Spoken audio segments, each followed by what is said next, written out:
Today, we are presenting you a video on an unusual topic. Imagine that all people suddenly disappeared from the planet. The reason is irrelevant. Just imagine the result. Now we are going to tell you what is going to happen after we are gone.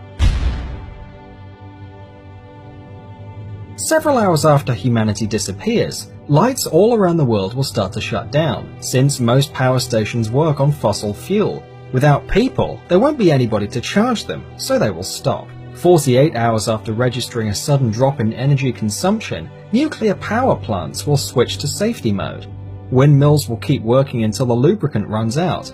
Solar panels will also eventually become useless due to dust deposits. Nearly every region, except for the ones supplied by hydroelectric power stations, will have their power cut off. On the west of the United States, the generators of Hoover Dam are activated by the water flow from Lake Mead. Thus, it can be left unattended for several months or even years. 2 or 3 days after we vanish from the planet, most metros in the world are going to be flooded because the pumps that protect them from the underground waters won't work without people. After 10 days, pets locked at home will start dying of starvation and dehydration. Billions of chickens and millions of cows, as well as other farm animals, will be dead. Those who manage to make their way out will enter a ruthless fight for survival. In the brutal world of real wildlife, there won't be a niche for decorative cat and dog breeds, and they will be the first to die out. Bulldogs' short legs and terriers' small jaws are going to become their main, and quite likely deadly, disadvantages.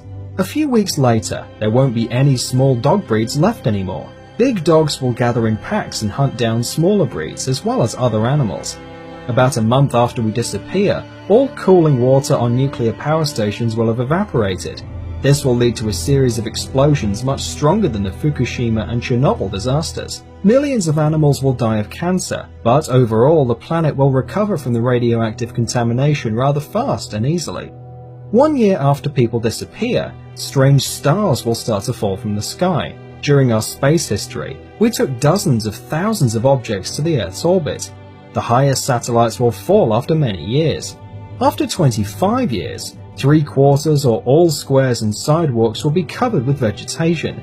Where there are plants, there are herbivorous animals, and where there is prey, there is always a predator.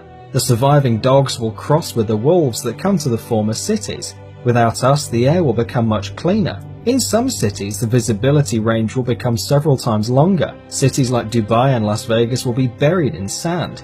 The desert will take what belongs to it, so will all of nature. After 300 years, metal constructions such as the Eiffel Tower or steel bridges will start to break, since for all these years there won't be anybody around to paint and protect from corrosion. Steel rods in armed concrete will bloat up to 3 times of their initial thickness, and the last tall buildings will go down. Vast swamps, which formerly occupied America, will reappear, and hundreds of bird and animal species will return to their unfairly taken home. Large marine animals will also be very glad not to see us. In the absence of humans, whales will thrive and reproduce to the maximum of the ocean's capacity to feed them. This is how modern cities will look after 500 years without people. After 10,000 years, the only reminiscence that people were here someday will be the remains of a few stone constructions, among which the pyramids in Egypt and the Great Wall of China. Mount Rushmore National Memorial will be there almost intact for several hundreds of thousands of years. In 50 million years, plastic bottles and pieces of broken glass will be the last traces of our civilization. In another 50 million years, they will be gone as well. As you can see, our planet is quite sturdy and can get rid of all of our trash. So, our planet can perfectly do without us, but we can't without her.